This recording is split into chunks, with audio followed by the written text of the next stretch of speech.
we learned that the soul by nature has many inherent characteristics. An inherent characteristic is a characteristic that's always present. For instance, the inherent characteristic of water is wetness. See, water is always wet, whether it comes from the river, from the sky, from the tap, doesn't matter. Water is wet. You can't separate wetness from water. You cannot separate heat and light from fire. See? So in the same way, we, the spirit soul, have many inherent characteristics. And one of those characteristics is happiness. It is the natural condition of the soul to be happy. That is why everyone is looking for happiness. Everybody, you see. In no matter what body the soul resides, there is the search for happiness. We usually consider nothing more than human forms. See, we're in human forms and we think, well, that's people, or that's where souls are, if we even go that far, you see.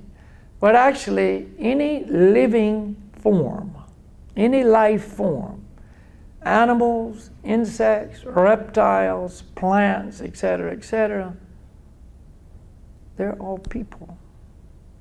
Spirit souls living in various types of bodies. In our Vedic literature, we are told that there's 8,400,000 different species of life, you see. So, we go into one body, another body, now we're in the human body. Doesn't really matter. We're still trying to find happiness.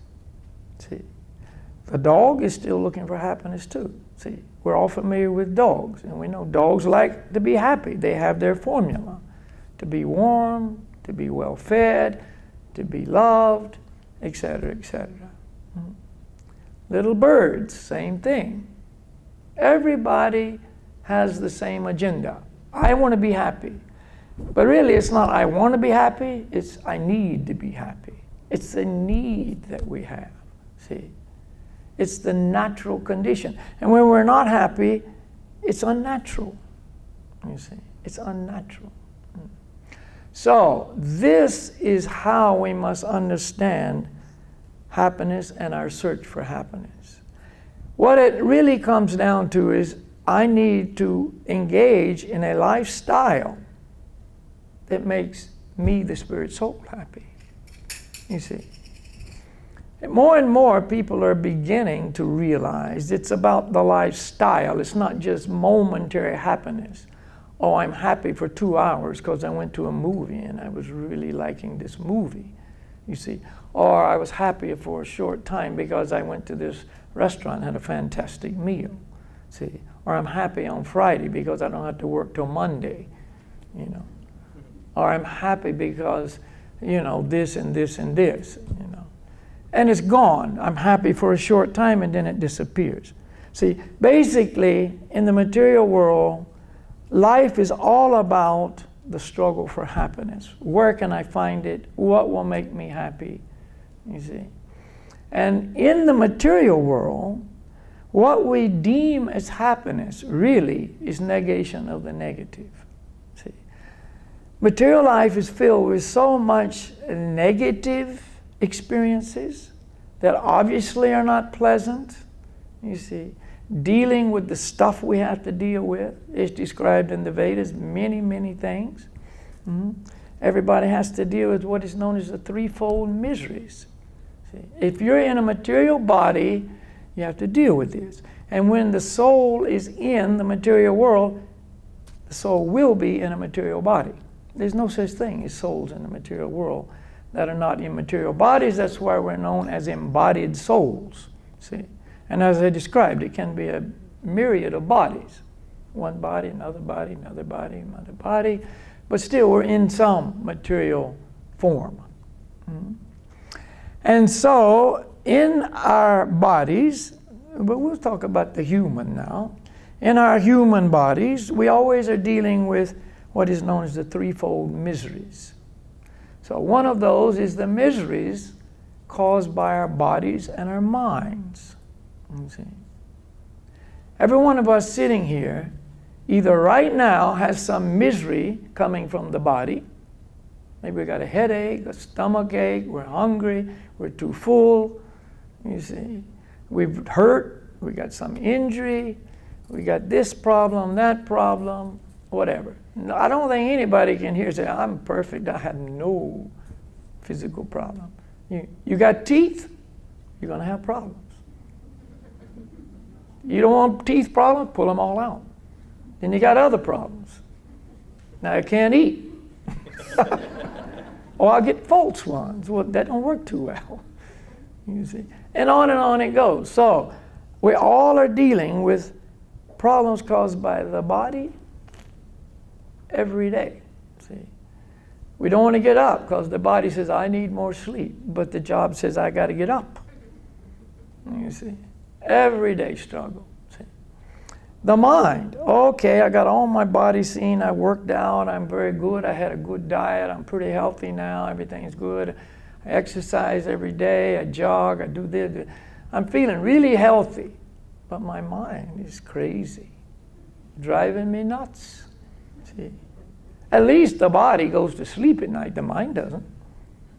Does your mind go to sleep at night? No, the body lays down.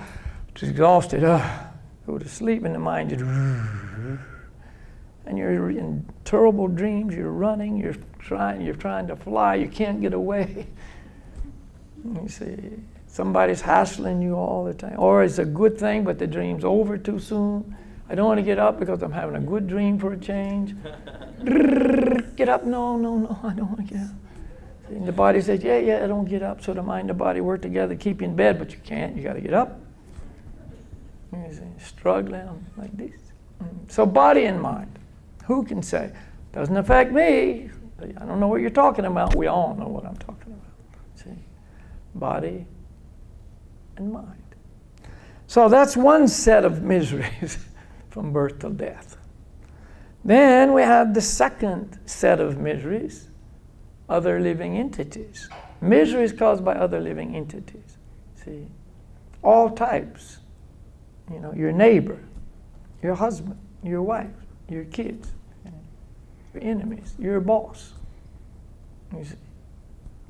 The other guys, the mosquitoes, the flies, the worms.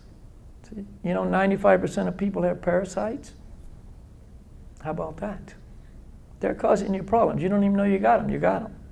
I don't have parasites. Oh, yeah? Do a parasite cleanse and you'll be surprised. Whoa, those guys, they like you. Other living entities, all those little germs. You say, I just came in the door, I noticed his hand sanitizer right by the door. Kill those guys, they'll cause you problems. You see. Other living entities. New flus, new diseases. Don't read the news, man. You'll be disturbed by those guys. You see. And then there's anyway.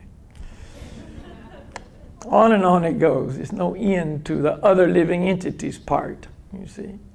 And then finally, we have one more to deal with. Natural phenomena, you see.